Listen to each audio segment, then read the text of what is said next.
这个男人只需要碰你一下，就能知道你的身上都发生过什么。他来到工业区，故意触碰这里的路人，为的就是寻找躲藏在这里的连环绑架犯。然而马特寻找了一天也没有一点线索，他通知儿子决定今天先回家，等到明天工人下班人最多的时候再来一趟。可突然一个戴着耳机的男人与他擦肩而过，一瞬间他的脑中就闪过4名啦啦队员被绑架的画面，他们被关在四周都是红色砖墙的房子里，跪坐在中间的正是面前的男人。看着他吊儿郎当的样子，马特准备上前将他抓捕，可没想那个家伙似乎意识到了什么，一脚地板油直接撒丫子跑了。眼下还是先救出那几名女孩比较重要。儿子查阅了资料，附近有一间砖厂，非常符合马特描述的画面，于是他转头便朝着砖厂进发。但这次救援行动远远没有马特想象的那么简单。绑架女孩的男人看似像个小混混，可他却其实是一个拥有24个人格的超能力者，其中最厉害的人格野兽强大到可以徒手撕裂人体。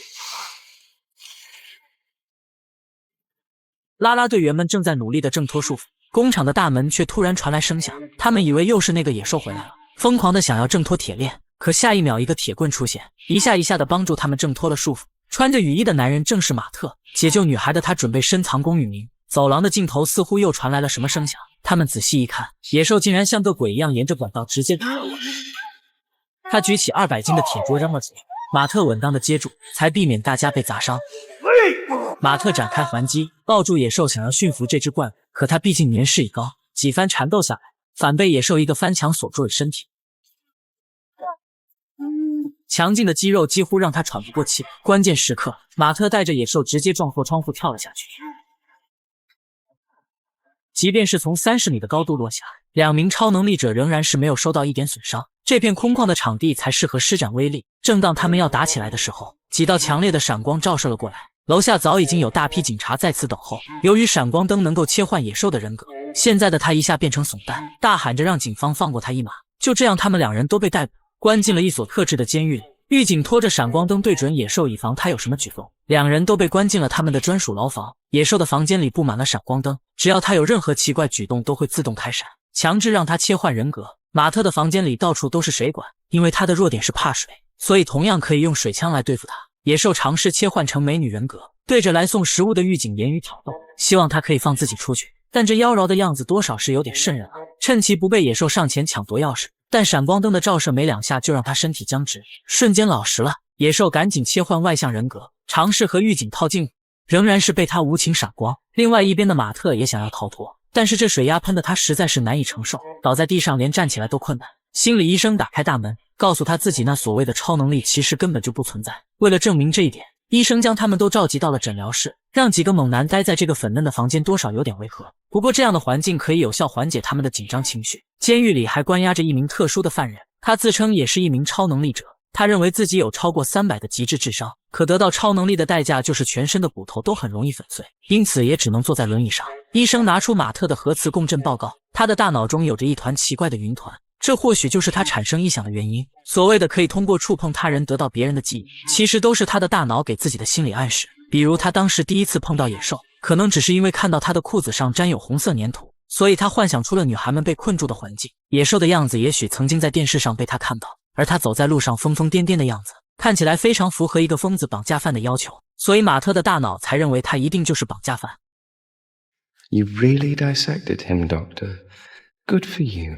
医生笑着表示野兽也别高兴得太早，他所谓的野兽超能力其实也是假的。警方在他的电脑里发现了许多世界级攀岩者的视频，说明野兽是攀岩的极度爱好者，这也就解释了他为什么能在墙壁上攀爬的原因。而当年他徒手掰开的铁炉，其实早已经过上百年的腐蚀，即使是个女人也能轻易掰开。边上的这位那更是重量级，说什么自己是绝无仅有的高智商天才，可现在这副样子分明就像大脑没发育完全。在场所有人的超能力都只是幻想而已。医生告诉他们只要接受治疗，就可以根除他们的臆想症。晚上所有人被送回牢房，他们的心情无比失落，或许自己真的只是一个普通人而已，可医生绝对想象不到，高智商老黑的呆滞全部都是他装的。等到了深夜，老黑的房间里传来了奇怪的声音，狱警打着手电筒观察，发现他的腿好像有走过路的样子。为了测试他的瘫痪是不是真的，狱警直接放开了手中的手电筒。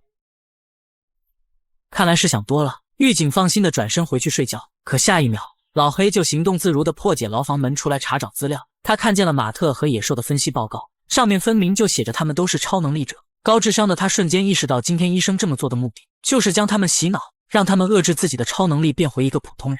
想到这，老黑掩面痛哭，他的计划终于可以开始实施了。这天狱警来给他送饭时，他假装一动不动，等到狱警坐到他面前，一招手起刀落，老黑用手中藏着的玻璃解决了对方。搞定狱警后，他推着轮椅来到监控室，将所有的直播画面修改成录像，然后淡定地打开了野兽的房间。他拔掉所有的闪光灯，这样一来，野兽可以随意地离开这所房间。此时的野兽还是小混混人格，老黑告诉他赶紧去把野兽人格叫出来，他有重要的事情和野兽说。来到储藏室后，野兽切换到了小孩人格，他兴奋地在桌子上手舞足蹈，老黑也是非常贴心的配合鼓掌。见他人还怪好咧，小孩人格将野兽人格给召唤了出来。等老黑一回头，这个家伙已经爬得满屋子都是。老黑兴奋坏了，他告诉野兽，现在的监狱正在一点点地抹掉你的超能力人格，如果想要夺回身体的主导权，那就要向世界证明你的力量。今天是世界最高的大楼帝王大厦的开幕典礼，如果能在那个万众瞩目的现场和马特进行一场超能力者的对决，那将会永远被人们记住。听到这，野兽也是热血沸腾，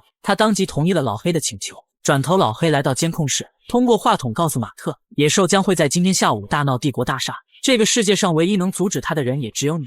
只要你真的是那个超能力者，眼前的铁门是绝对不能困住你。想要拯救世界，那就发挥你的全部力量吧。听了老黑的话，马特用力地撞了一下铁门，结果上面竟然出现了一个凹痕。难道说自己真的有异于常人的力量？果然，马特轻而易举地踢开了铁门。他来到仓库，拿回了儿子送他的项链，还有那件象征身份的雨衣战袍，即刻动身前往帝国大厦。门外的警察还在悠闲地巡逻，可野兽仅仅只是用了手部的蛮力，就将整辆警车直接推翻。看见路过的两个美女，他又没忍住来了绑架瘾，将他们都抓进了货车里。此时的马特已经赶到门口，看到他的出现，野兽淡定地脱掉上衣，朝着他疯狂地咆哮了起来。大战一触即发，他真的像一只猛兽一样冲向马特，死死地按住他的身体。马特也立刻展开反击，拳拳到肉的输出把货车都打出了脑震荡。面对马特的超强蛮力，野兽也是硬生生全扛了下来。马特只好抓住他的耳朵，绕了地球1周半才将他甩开了出去。几名特警加入战局，他们想用盾牌制服野兽，可这根本就是徒劳。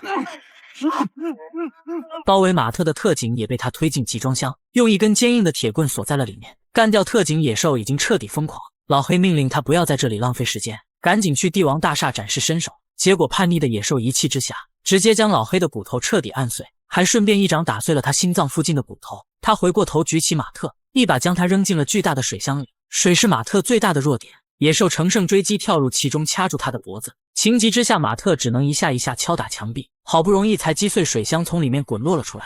此时的马特已经完全失去了战斗力，野兽决定给他致命一击，但突然一双小手握住了野兽，回头一看竟然是安娜，她是野兽原始人格的女友。虽然野兽人格的分裂是为了保护原始人格，但此时的他已经失控，必须要原始人格才能控制住野兽。在安娜的一声声呼唤下，原始人格成功占据了身体的控制权。安娜希望他停止这场混乱，他最近在名气多的五八同城找了份工作，野兽可以和他一起回到老家过安定的生活。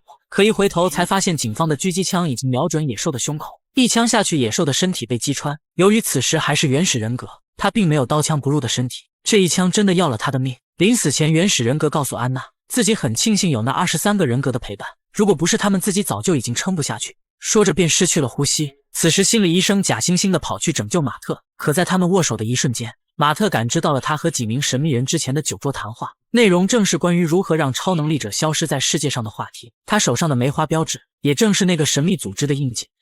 I would have left you alone, but when the horde showed up here, then I just had to come. 医生示意特警淹死马特，他就这样在一双同样有着梅花印记的手掌下归了戏。医生来到奄奄一息的老黑面前，告诉了他事情的真相。正如他想象的那样，他们组织的目的就是为了扼杀世界上的所有超能力者，让普通人不再相信有英雄的传说。千百年来，组织一直秉承这个宗旨。或许他们3个人死在这里，也算是他对组织有个交代。超能力者存在的事实又一次成功被他们抹除了。帝国大厦的开幕仪式顺利结束，医生也不辱使命向组织汇报了战绩。原本他想着通过心理战术让他们3人变回普通人，可现在有个这样的结局或许更加保险。然而事情并没有医生想象的那么简单。突然他接到了监狱的紧急来电，保安告诉他这里的摄像头竟然全部被人入侵了。医生这才意识到，老黑的计划根本就不是大闹帝国大厦。之前诊疗时，医生为了防止老黑逃跑，告诉他这里布满了100多个监控，一切都会被记录下来。而监狱门口的摄像头早已经清晰地记录下了野兽和马特的决战，这些被黑走的录像全数被传送到了安娜的电脑里。只要将它们上传到网络，就能向世人证明超能力者是存在的，不管这些想隐藏真相的人是谁。今天他们输了。